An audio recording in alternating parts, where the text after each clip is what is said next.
TFNN. Headline News Update. Okay, folks, Larry Pesavento for TFNN, and I have been out of data since about 3 o'clock this morning, and I'm not going to be able to have it until maybe 3 o'clock this afternoon. It's because of the big storm back east. It's knocked out something that sends out the data, and they told me, good luck. And I said, thank you, I'll need it.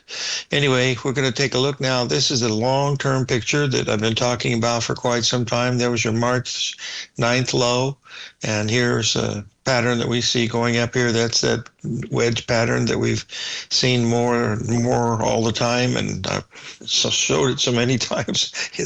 Anyway, what's so important about this, folks? This is the first time in the history of the Dow Jones, going back to 1896, where the Dow has had higher highs or higher lows for 11 months in a row. That has never happened. Also, it's never happened that all 10 investment banks are bullish for 2026. Those are two big factors. The others you've already heard, you don't really need to hear that.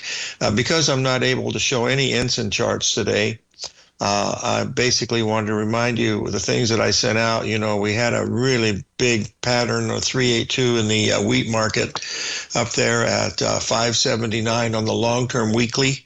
I pointed that out, that should be strong resistance, and it's backed off about 9 cents since that time. We're also looking at that fib point 786 in the soybeans. They went a penny higher, but it was not in the stop zone that you ordinarily would have used, which have been 10 cents. The soybean oil did not take out the previous day's high. It's still up on the day, but not as much as it used to. The big thing is, we've been very bullish this gold market, and also silver, but gold particularly, looking for a price of $5,295. We got as high as $5,247 today. Market being up $150 per ounce. I mean, that used to be a monthly move, and now it happens in a day. So we're having great volatility, and it's just getting started, boys and girls. So hang in there, and we'll see some of these other markets. We're going to look at them. I've been able to save a few, and then we're going to go into TradingView and look at a few others. So stay with us, and Norm Winsky will be our guest at the break. So we'll be right back.